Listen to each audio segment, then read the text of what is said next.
న్యాయవాది మొయినుద్దీన్ హత్య కేసులో రాజకీయ నేత మహబూబ్ అలం ఖాన్ ఆయన కుమారుడు ముజాహిద్దీన్ అలం ఖాన్ ను పోలీసులు అరెస్ట్ చేశారు.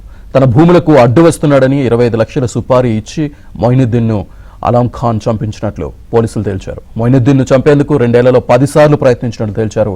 ఈ కేసులో మొత్తం 6గురిని పోలీసులు అదుపులోకి తీసుకున్నారు.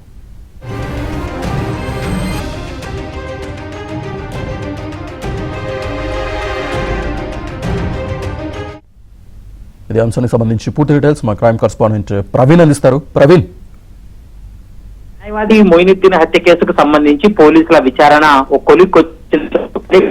ఒక ఇద్దరిని అరెస్ట్ చేసిన హైదరాబాద్ కి చెందినటువంటి తండ్రి కొడుకుల్ని ప్రస్తుతం పోలీసులు అరెస్ట్ చేశారు. రాజకీయ నేత మహబూబ్ అలం ఖాన్ కుమారుడు ముజాహిద్ అలం ఖాన్ ను కూడా పోలీసులు అరెస్ట్ చేసినటువంటి సందర్భం అయితే స్పష్టంగా కనపడుతుంది. ముఖ్యంగా అలం ఖాన్ తో పాటు ప్రధాన నిందితుడి కేసులో కిషన్ కూడా అరెస్ట్ అయ్యాడు. మొయినుద్దీన్ చంపేందుకు 25 లక్షల రూపాయలు సుపారీ అలం ఖాన్ ఇచ్చినట్లు న్యాయవాది మొయినుద్దీన్ చంపిన తర్వాత మొత్తం అరెస్ట్ చేసిన సందర్భం కనబడుతుంది. రాజకీయ నేత అలం ఖాన్ కుమారుడు ముజాహిద్ అలం ఖాన్, మరోవైపు సుపారీ కిల్లర్ గా ఉన్నటువంటి కిషన్ సింగ్, స్టంట్ మాస్టర్ అభిజిత్ వినయ్ తో పాటు మరొకరు కూడా పోలీసులు అదుపులోకి తీసుకున్నారు.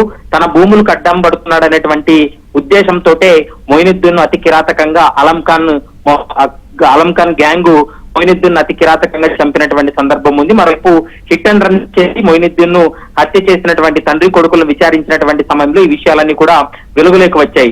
ఇతర రాష్ట్రాలకు పారిపోయినటువంటి 4 నిందితుల్ని కూడా టాస్క్ ఫోర్స్ పోలీసులు గాలించి ఎట్టకేలకు అరెస్ట్ చేయడం జరిగింది. ఈ రోజు సాయంత్రం 5 గంటలకు ఈ కేసుకు సంబంధించి మీడియా ముందు సిపి సజ్జనార్ కూడా వివరాలు వెల్లడించేటువంటి అవకాశం అయితే కనిపిస్తుంది. Srinivas, right, thank you Praveen.